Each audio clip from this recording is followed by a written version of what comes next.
Welcome to Living Chassidus. Together, let's live the Chassidus we learn.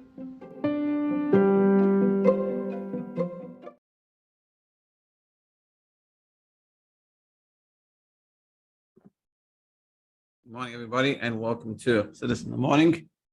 15 minutes to change our lives.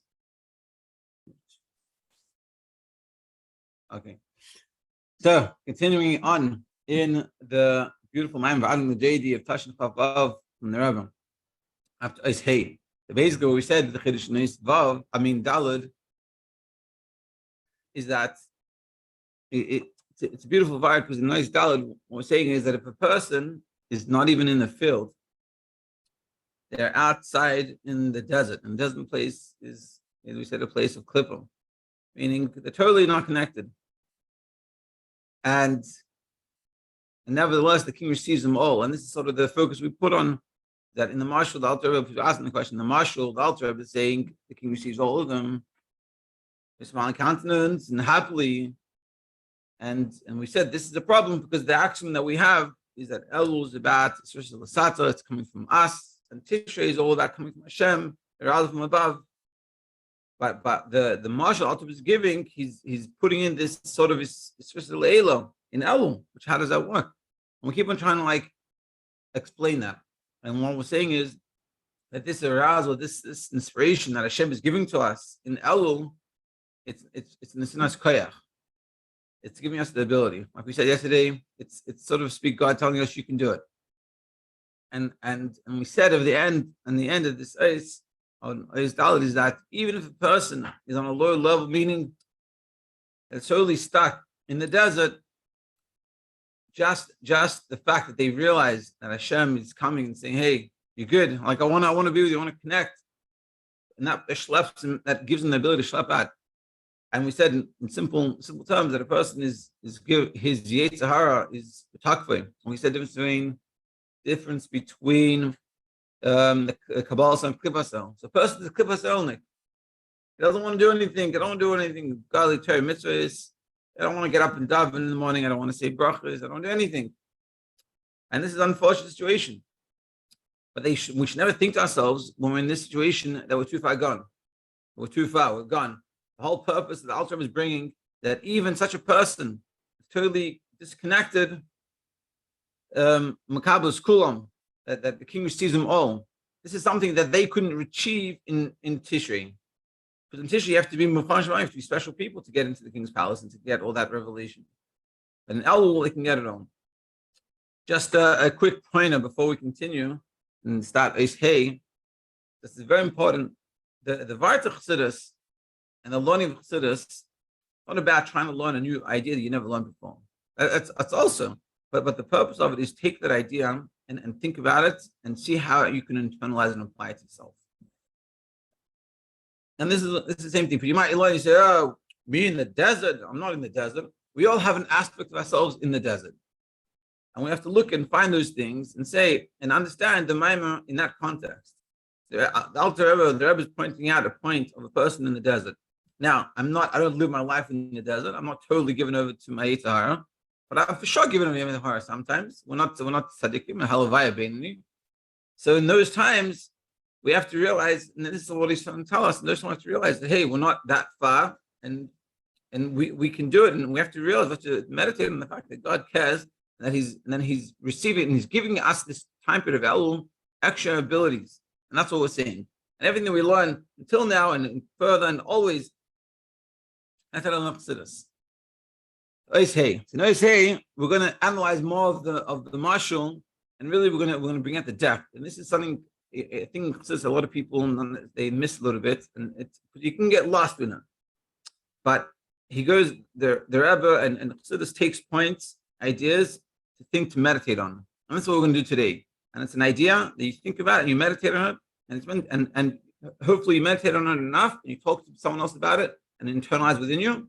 That's the bina, and to the point where it will affect you. It'll have an emotional reaction. When we learn Chassidus, you should get emotionally excited. That's when we know we're doing the right thing. And that's what we're going to see today. We're going to discuss what does it mean, Ma'ar Panim Seichikos, that he shows a smiling countenance, and he greets them, receives them, and he receives them all pleasantly, and he shows them his smiling countenance. So we're going to discuss what that really means. And ultimately, in short, it means that we tap into a deep level when we do this, a deep level of God. There's different levels of godliness, and that we're reaching a really deep level of pleasure that undescribable. You'll see. I say, so the Alter Rebbe continues on in the Maimon, and he explains in his Mashul, and he shows, we said, like in the Mashul, the king shows the smiling countenance. Oh, he's there to greet everyone, and he shows them the smiling countenance. Now let's understand this a little bit. Because what's the difference between, he says in the Mashul, he receives them with pleasantly, and he shows them smiling countenance. He receives them pleasantly, and he shows them a smiling countenance. So what does these two things mean? When you receive, it means there's something that you are receiving, meaning there's something already there. And you receive that thing. That's what it means. He receives them. And showing the smiling countenance is that his smiling countenance that he has, that Hashem has already before he shows it to us. He's revealing it and he's showing it to someone else. So what essentially what we're saying is that we have, and he's going to explain this clearer, but just for now, he's saying that we have, before we greet the king, we have it within us, and we come and we show it to him, and he has the love, and he also shows it to us.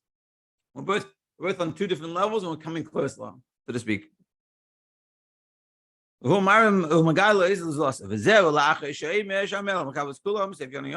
this is after he says that the king receives them all pleasantly. That he receives what we give, and he gives, and he shows to us a smiling countenance. Is this that he receives what we show him.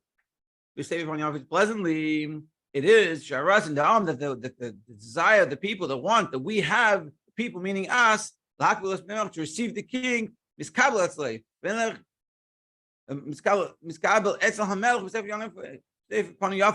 meaning this effort that we're putting in, that we want to be connected to the king. So, and we're talking about a person, meaning even the person's in the desert, even if we're totally given over to Yetzer Hara, we're not doing anything right, we want to do better, but it's just not really working out. The fact that we're trying, that we want to, Hashem receives that. He receives that. And that's what the Moshe is saying. He receives the Sefer Yafis happily. And this that we say, the Mara that he shows, which is what he's doing, the smiling countenance, meaning we have the desire. We arouse, we get inspired to do tshuva. And that nimshach lo that causes to be drawn down at this panim serchis, this smiling countenance from above, that want. And you notice it's the ratzin to tshuva. It doesn't say the effects of your tshuva. It's the want, the desire that you have for tshuva affects, just the desire already affects this hamshacha that is drawing down from above of this revelation of a smiling countenance, which is tainug, which is tzchak, this laughter, this pleasure is tainug, the king himself. And this is a powerful part. He's saying it's a pleasure of the king himself. And he's going to explain this a little bit. This pleasure is even deeper than the pleasure of receiving someone face to face. That is aroused by tshuva. It's a very wild idea. But basically what he's saying is like this. There's a level that we reach by doing tshuva, and what we reach by the ratzon to tshuva is even a higher level, which is weird because you haven't done tshuva. You just have a ratzon tshuva, but that ratzon tshuva reveals, connects with God in a very deep level. And this is what he's saying, that when we do the tshuva, when we put in the effort to do tshuva, that reveals this ratzon in Hashem to show that smiling countenance to us. And again, this is the Rebbe. You could say the Rebbe is inspiring us, and he's telling us, don't go crazy and think I have to change my whole life around. Have the ratzon, have the will, have the desire, and try. and try. And like we said in Eistal, that even if you don't manage to succeed, because you're stuck, but it doesn't mean you shouldn't try. And that's what we're saying here. And that's what he said, like the difference, it's even deeper than a level of panim b'panim, face to face. Panim b'panim, think about it. When you get close to someone, you get really close, and you're so friendly, and you're so like such an amazing experience.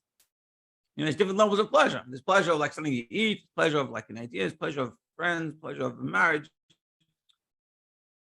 And what's saying it reaches deep pleasure. It's even deeper than the face to face, than the closest you have with someone that you're so connected to. As explained elsewhere, the sherish haschaik panim sechakois hu be'atzmus atainug. The pleasure and that the source of this schaik, this smiling countenance, is be'atzmus atainug, in the essence of pleasure. So you should dimp of pleasure. It's not. It feels better, so to speak. We're saying is by Hashem lahavdil.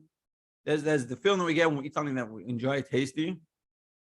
There's a pleasure when you have friends, friendship, pleasure with a husband and wife, and the deepest connections. And what we're reaching through this ratzah that we have to do tshuva is the highest levels of pleasure, so to speak, by God, which is tainuk atzmi ability murkav. This is the central pleasure that's not murkav or based by anything, not compounded.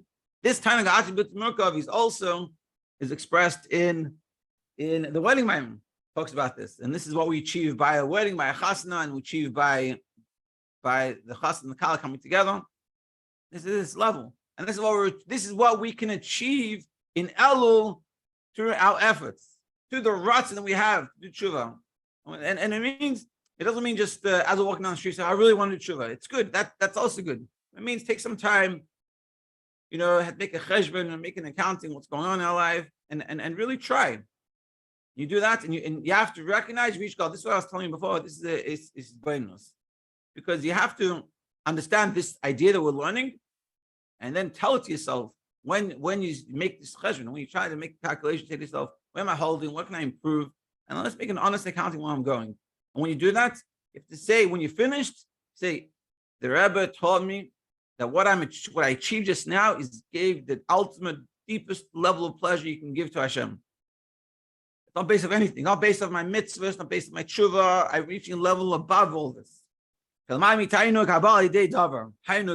Which is this pleasure that we're reaching is a level above, can be reached through anything. Meaning the tainug hamurkav is pleasure based on him. It's like you have a person here, I like you because of something. That's tainug hamurkav. That's pleasure based off something. Because you make good food. Or you're a good friend, you're a good listener. You don't like the person, you like what the person is doing, based on what they're doing. We're talking about reaching a level that's totally above all this. So we can say the Inyan, Panim, Seches, Nimshol. So what does this also mean? This idea of Panim Seches, a small countenance in the Nimshol, is Hu Hatainug L'maylo should be Shal Atzmon. Beautiful. This is the pleasure itself in the Yid himself, in the Jews themselves. We're reaching a level that's even above the pleasure that Hashem has in Torah mitzvahs. And even above the pleasure that Hashem receives from Teshuva. And the Tainug is there, hu ba'atzmos. This Tainug is an atzmos. So just to bring it down a little bit, let's think about it in terms, let's say, a parent and a child relationship.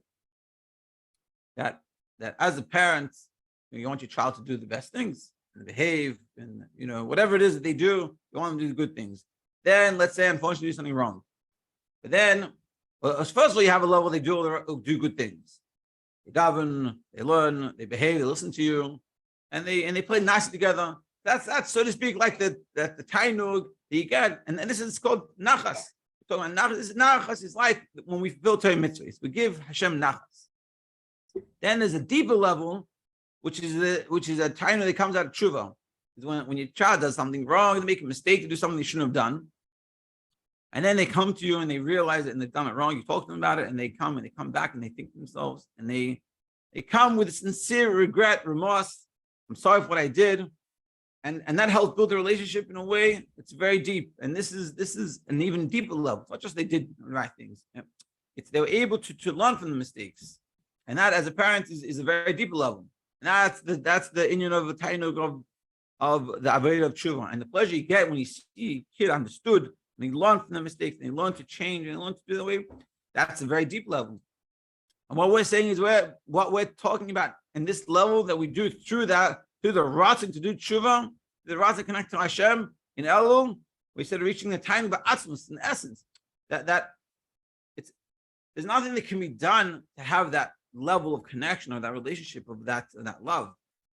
There's a love that's produced through kids behaving and nachas. There's a love that when your kid does tshuva, and then there's a love because it's your child.